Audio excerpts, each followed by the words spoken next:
A big thank you to Zaheera Nanabawa, the winner of the 2019 MTM Awards Empowering Women. Hi, Zaheera.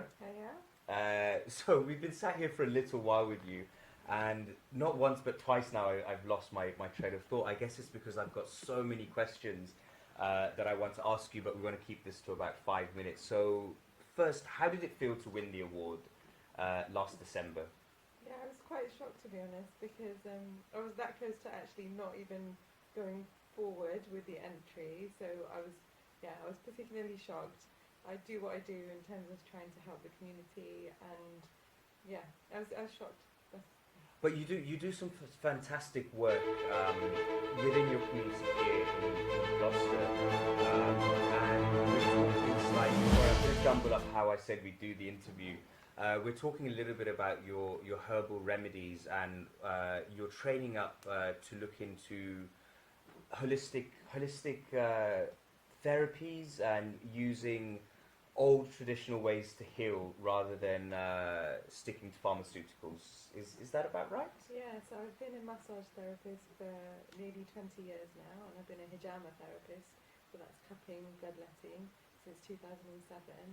And since 2017, I started my training to become an alternative therapist in terms of herbal medicine, but looking at it specifically through the lens of Dib al-Nabawi, which is medicine of the prophets, but that also incorporates additional ancient wisdom and cultures like the Greek, kind of through the Vedas as well from an Indian perspective. So yeah, I'm really excited about that actually. We talk about that. How do you find people react to these old traditional ways? I mean, one thing you mentioned is it feels like we have lost a lot of ancient knowledge in our pursuit to be so modern. So how do people receive you?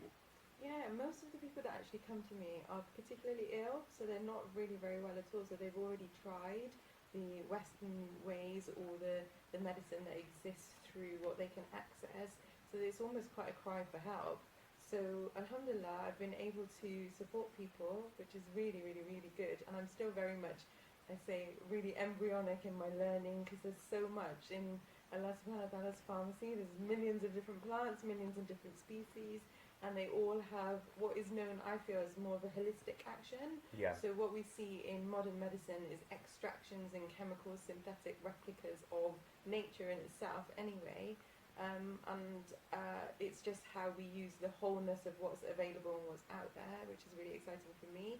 Hijama is an ancient therapy. It's been used for years and years and years, and it's been reinvigorated quite a lot, but it has to be done in a safe manner, so that's quite important.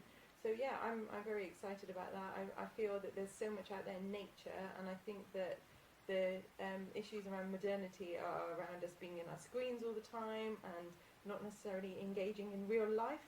So for me, this is about bringing things back to real life, and it's not just medicine, it's about the 6 other factors of our well-being, which is our food and drink, our sleep, our psychological activity, rest, physical activity, rest. There's lots of other things, and I think it's about balance, and it's very easy in this day and age to become out of balance.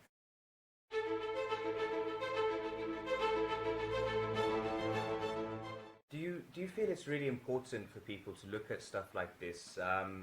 Looking at what's been happening with the pandemic this year, one of the things that I noticed, and I'm not sure if I've noticed a change, is we were told to stay at home, wash our hands, although that was key messages to start with, but they didn't seem to be messaging about health.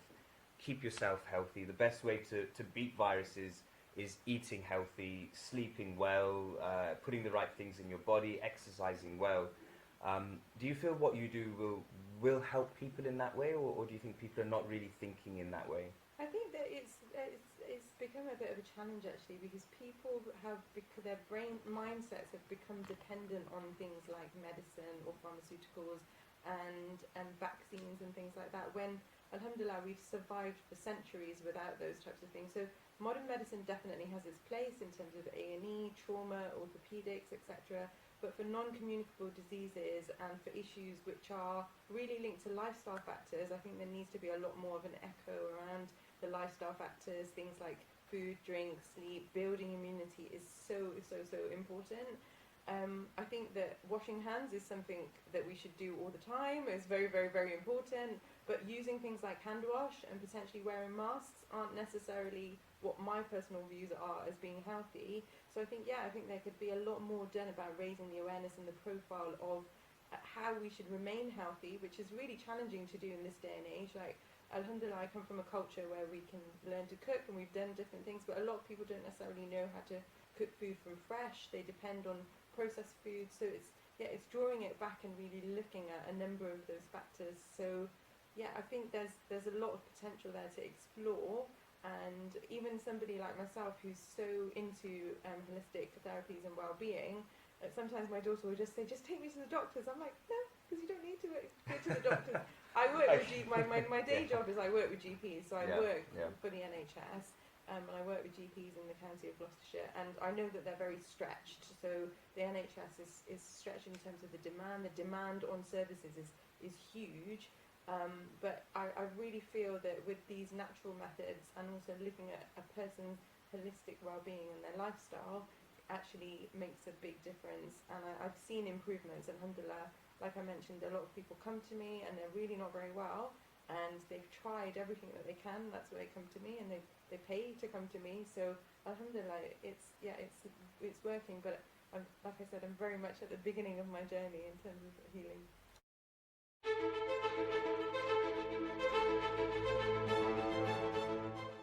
And we'll definitely be there to watch as well. You're part of the MTM family now. So are all our award winners, all of our nominees. We do love everyone very much. I was saying to you, one of the things I absolutely love about MTM Awards, about what I do, is meeting people like yourself.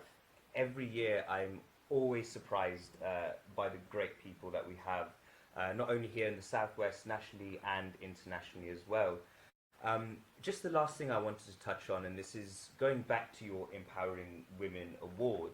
You were talking about how you want to encourage younger women to push more in the forefront. I'll let you talk, rather than trying to put words into your mouth. I think that women and humans, men as well, we all have a lot of potential, and it's how we can expand that potential and give back, contribute to our communities. And our communities doesn't necessarily need to be like exactly the same as what I'm doing within your own families, within your workspaces. And mashallah, we're seeing a rise of the way in which immigrant communities are settled within England, and how they're actually making a really solid difference. And I think it's a really exciting time. It's a time for evolution.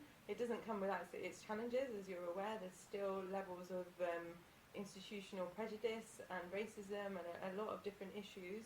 But I think people are really inspired. There's a lot of potential out there, and for me, one of the great things I do, all of the work that I do is about development in my normal day job and out in the community. It's about helping people to grow, which is exciting. And what would your message be out there, be for anyone out there who, like you, at one point was teetering whether they'd get in the awards or not, and then you decided to get involved, and you happened to win. So what's your message to everyone else? I don't know.